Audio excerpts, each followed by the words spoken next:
के अर्थ एवं उनके भेद।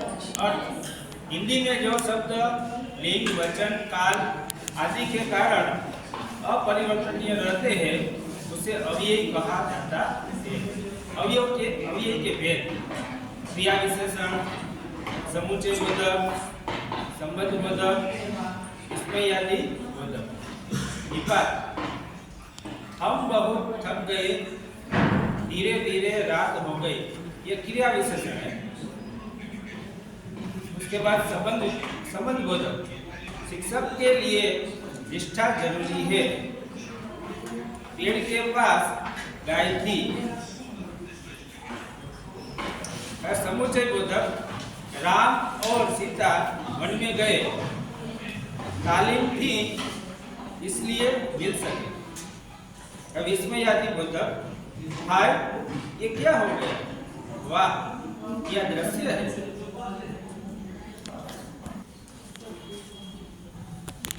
સ્ટાર્ટ સર્વનામના પ્રકાર દર્શાવવામાં આવે છે। આમાં કુલ 6 પ્રકાર છે। પહેલું છે પુરુષવાચક સર્વનામ। તેમાં કયા શબ્દ આવે? મેં, હમ, તુમ, આપ, વહ, યહ આવા શબ્દો હોય ત્યારે પુરુષવાચક સર્વનામ થશે। પછી છે નીચવાચક સર્વનામ। એમાં નામમાં જે અર્થ ખબર પડે નીચ એટલે પોતે સ્વયં, તો એમાં કેવા વાક્ય હોય? તો આપથી શરૂઆત થાય, આવા ખુદ હોય, સ્વયં હોય, આવા શબ્દો હોય તો એ નીચવાચક સર્વનામ। પછી છે નિશ્ચયવાચક, કાંઈ બી નિશ્ચિત વસ્તુ માટે દેખાડવું હોય તો યહ, વહ આવાથી વાક્ય શરૂઆત થતી હોય તો એ નિશ્ચિત વાક્ય સર્વનામ।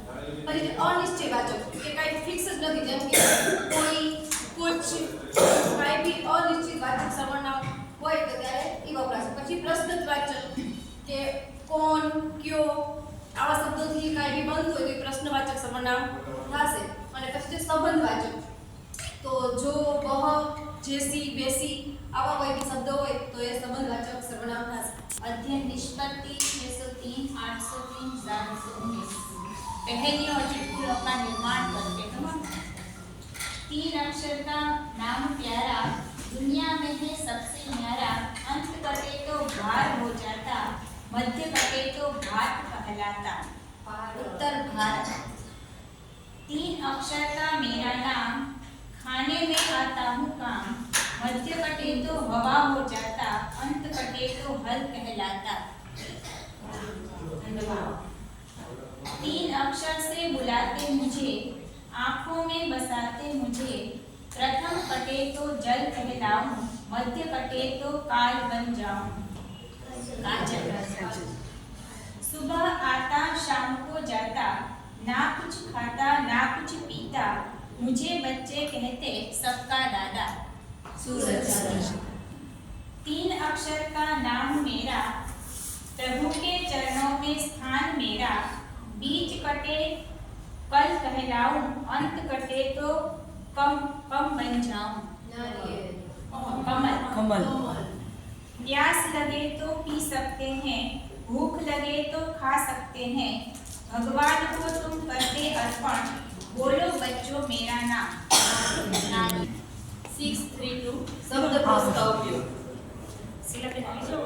शब्दकोश के क्रम में सबसे पहले स्वर आता है। स्वर का क्रम इस प्रकार है, पहले अ, आ, ई, उ, रू, ए, ऐ, ओ, औ।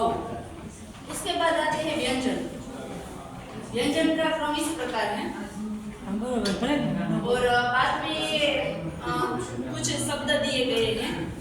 गंजन है, बतख है, समझदार, भलाई और राम। सबसे पहले हम स्वर वाले शब्द लेंगे, उसमें आता है आम, बाद में गंजन, बतख, भलाई और समझदार। बाद में थोड़े और शब्द है, जैसे विशेषता बताते हैं, इन शब्द को विशेषण कहते हैं। यहाँ पर विशेषण के मुख्य 4 भेद, गुणवाचक विशेषण, संख्यावाचक विशेषण, परिमाणवाचक विशेषण एवं सार्वनामिक विशेषण के बारे में परिभाषा एवं उनके नीचे शब्द हमने लिखे हैं। वनस्पति H724 संज्ञा, सर्वनाम और विशेषण के प्रकारों को जानते हैं और समझते हैं। संज्ञा के प्रकार, संज्ञा के कुल 5 प्रकार है। व्यक्तिवाचक संज्ञा, जातिवाचक संज्ञा, समूहवाचक संज्ञा, द्रव्यवाचक संज्ञा और भाववाचक संज्ञा। यहाँ उनके अलग अलग उदाहरण दिए गए हैं, जिसमें व्यक्तिवाचक संज्ञा में राधा, आम, गंगा जैसे नाम को समाविष्ट किया जाता है। जातिवाचक संज्ञा में नदी, पेड़, फल आदि नाम लिखे हुए हैं। समूहवाचक संज्ञा में भीड़, सभा, सैन्य।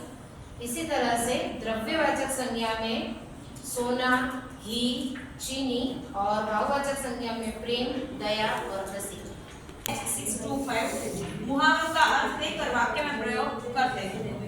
पहला, अंगूठा दिखाना यानी इनकार करना। वाक्य, जब मैंने अपने मित्र से मदद मांगी तो उसने अंगूठा दिखा दिया। दूसरा, आंखों का तारा होना यानी कि बहुत प्यारा होना।